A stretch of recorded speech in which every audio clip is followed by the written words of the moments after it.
দুধকে গাঢ় করার জন্য এতে ইউরিয়াও মেশানো হয়েছে, সেটাও ম্যাক্সিমাম লিমিটের থেকে দ্বিগুণ মাত্রায় স্যার। সাধারণত 100 মিলিলিটারের 70 মিলিগ্রামে অ্যালাউড স্যার, কিন্তু এতে 200 mg আছে স্যার। ইউরিয়া ইউরিয়া তো মাটিতেও দেওয়া উচিত নয়, আর তোমরা দুধে মিশিয়ে। স্যার, প্রোটিনের মাত্রা বাড়ানোর জন্য এই দুধে মেলামাইন মেশানো হয়েছে। মেলামাইন আবার কি? মেলামাইন একটা কেমিক্যাল।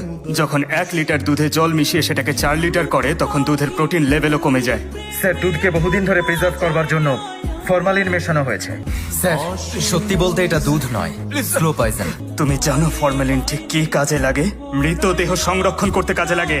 এই প্রোটিন ব্যালেন্স করার জন্যই এরা দুধে মেলামাইন মিশিয়ে দেয়। দুধকে চকচকে করার জন্য কস্টিক সোডাও ইউজ করেছে। কস্টিক সোডা কি জিনিস?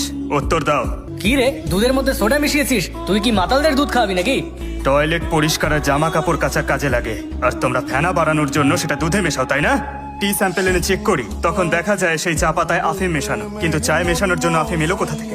সাধারণত চা গাছ 10 বছর পুরনো হওয়ার পরই তার পাতায় আসল ফ্লেভার আর টেস্ট পাওয়া যায়। মানুষ যাতে বিস্বাদ চা গুলো সুস্বাদু ভেবে খেতে পারে, তাই তাতে আফিম মেশানো হয় স্যার। কিন্তু এই চা গাছগুলো থেকে যদি 2-3 বছরের মধ্যেই গাছ থেকে ইচ্ছে মতো পাতা তুলে নেওয়া হয়, তাহলে ফ্লেভার কিংবা টেস্ট কোনোটাই আর থাকে না, যা খেলে অনেক ধরনের অসুখ হতে পারে। সব থেকে বড় বিপদ পাকস্থলীর ক্যান্সার।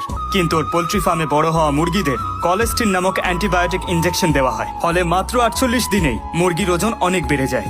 একটা মুরগির বাচ্চার বড় হতে প্রায় 3 থেকে 4 মাস সময় লাগে, তবে ওরা সুস্থ থাকে। মেয়েদের ঋতুচক্রে খারাপ প্রভাব পড়ে, তারপর ধীরে ধীরে রোগ বাড়তে শুরু করে আর ইউট্রাস ক্যান্সার দেখা দেয়। এই অ্যাবনর্মাল গ্রোথের জন্য যারা এটা খায় তাদের শরীরে বিরূপ প্রভাব পড়ে। বিশেষ করে যদি বাচ্চা মেয়েরা খায়, তাহলে 10 বছরেই তাদের শরীরে যৌবনের লক্ষণ দেখা দিতে শুরু করে।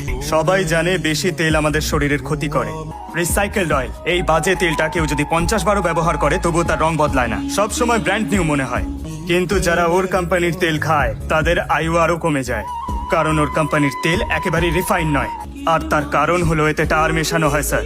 দুধ, আমার কাছে ওদের বিরুদ্ধে দুধে ভেজাল মেশানোর সমস্ত প্রমাণ আছে, আর সেই জন্যই আমি কাল ওদের সব থেকে বড় প্ল্যান্ট সিল করে দিয়েছি। শুধু তাই নয়, না পচা হাইব্রিড কলা, প্লাস্টিকে রান্না করা ইডলি, ভ্যাক দিয়ে চকচকে করা আপেল, কুকুরের মাংসকে মাটন বলে বিক্রি, এরকম হাজারো উদাহরণ আছে। এখনকার দিনের খাবার খেয়ে শরীর ভালো হওয়ার বদলে স্যার উল্টে খারাপ হয়ে যায়। এই বিষাক্ত খাবার আমরা যত বেশি খাবো তত বেশি আমরা হসপিটালে ভর্তি হব। এই ভেজাল দেওয়া বন্ধ না করলে ক্যান্সার আরো বেশি ছড়িয়ে পড়বে। আর এই ক্যান্সার কোনো অসুখ নয়, বরং ব্যবসা।